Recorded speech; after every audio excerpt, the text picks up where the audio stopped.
Today is August 2nd. Welcome to Big Book Daily. My name is Rob. I am an alcoholic. It is a thrill, honor, and joy to be here with you today as we journey through the Big Book of Alcoholics Anonymous and the 12 Steps and 12 Traditions.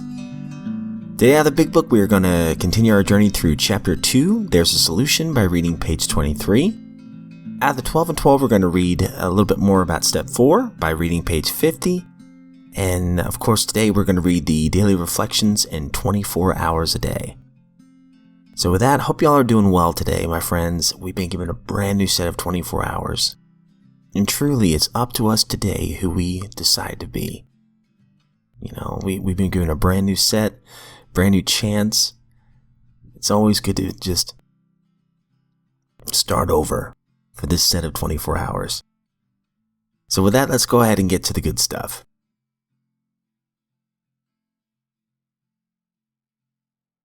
There's a Solution, page 23.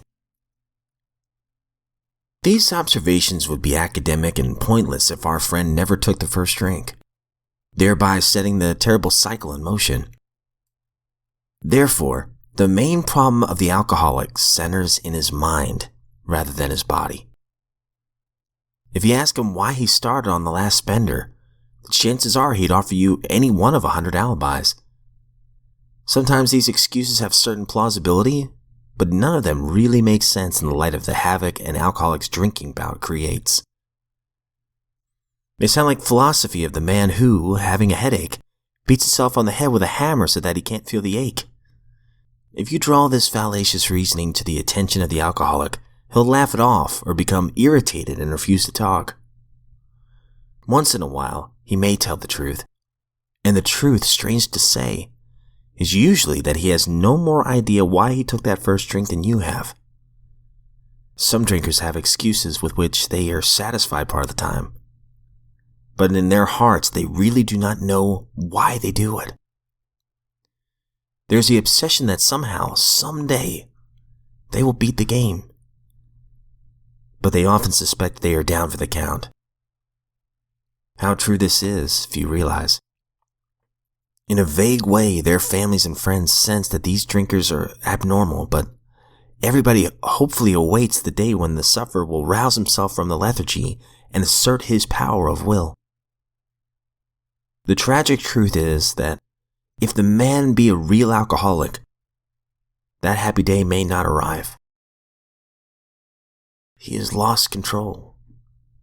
At a certain point in the drinking of every alcoholic, he passes into a state where the most powerful desire to stop drinking is of absolutely no avail. The tragic situation has already arrived in practically every case long before it is suspected. The fact is that most alcoholics, for reasons yet obscure, have lost the power of choice in drink. Our so-called willpower becomes practically non-existent. We are unable at certain times to bring into our consciousness with sufficient force the memory of the suffering and humiliation of even a week or a month ago. We are without defense against the first drink.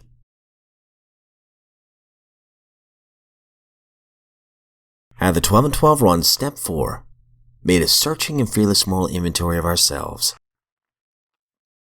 Page 50. By now, the newcomer has probably arrived at the following conclusions: that his character defects, representing instincts gone astray, have been the primary cause of his drinking and his failure at life. That unless he is now willing to work hard at the elimination of the worst of these defects, both sobriety and peace of mind will still elude him. That all the faulty foundation of his life will have to be torn out and built anew on bedrock.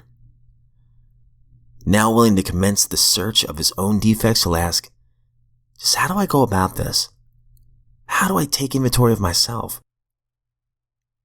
Since Step 4 is but the beginning of a lifetime practice, it can be suggested that he first have a look at those personal flaws which are acutely troublesome and fairly obvious.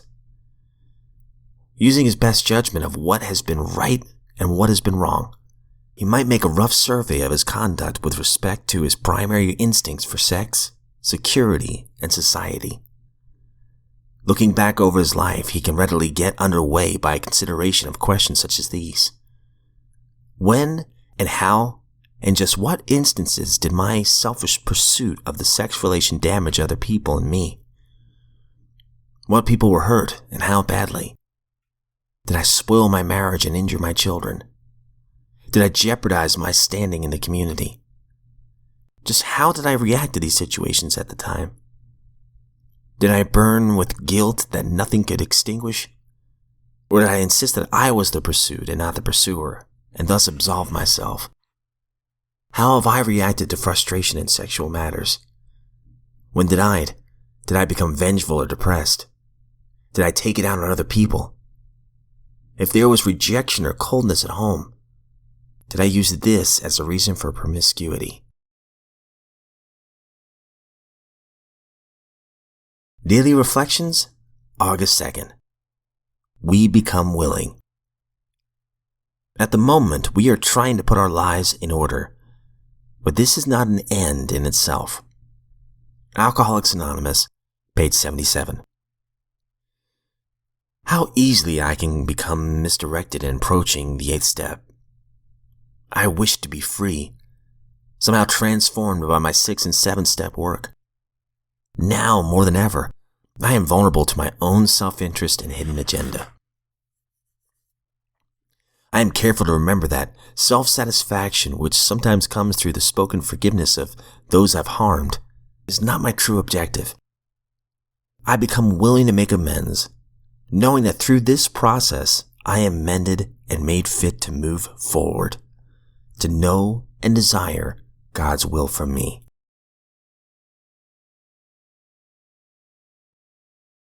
"24 hours a day, August 2nd. AA thought for the day. Alcoholics Anonymous has no quarrel with medicine, psychiatry, or religion. We have great respect for the methods of each, and we are glad for any success that they may have had with alcoholics. We are desirous always of cooperating with them in every way. The more doctors, the more psychiatrists, the more religious leaders that we can get to work with us, the better we like it. We have many who will take real interest in our program, and we would like many more. Am I ready to cooperate with those who take a sincere interest in AA? Meditation for the day. God is always ready to pour His blessings into our hearts in generous measure. But like the seed sowing, the ground must be prepared before the seed is dropped in. It is our task to prepare the soil. It is God's to drop the seed. This preparation of the soil means many days of right living, choosing the right and avoiding the wrong. As you go along, each day you are better prepared for God's planting until you reach the time of harvest. Then you share the harvest with God, the harvest of a useful and more abundant life. Prayer for the day. I pray that my way of living may be properly prepared day by day. I pray that I may strive to make myself ready for the harvest which God has planted in my heart. Okay, that concludes today's reading. Man, that last one really, it's all powerful reading, of course, but this last one's really speaking to me today. It says here, God is always ready to pour His blessings into our hearts in a generous measure. But like the seed sowing, the ground must be prepared before the seed is dropped in. It is our task to prepare the soil. I'm given a choice every single day of whether I want to do the right thing or the wrong thing. It says here, this preparation of the soil means many days of right living, choosing the right and avoiding the wrong. Feeding the good wolf instead of the bad wolf, Some days we get it right, some days we get it wrong. But if we strive to protect our integrity, to try to do the right thing, that's kind of like preparing the soil. If I try to live an honest life, I start to see that others trust me more, especially the ones I love the most. But it takes time and it takes reps. It takes a lot of repetitions. in practicing in doing the right thing. But what I've known or what I've experienced, and this is just me, is that the God of my understanding's mercies are new every morning. And even when we make the wrong decision, I have the tools for that as well. I can get on my knees. I can ask for forgiveness. I can seek to make amends, whether directly or indirectly, and pray about that, which one I should take. And I can get right back on it and continue to pursue God. And in all during that process, my higher power is still with me and still loves me. And as it says here, is ready to pour his blessings into my heart with generous measure. I don't believe he'll ever abandon me or forsake me. But that's just me.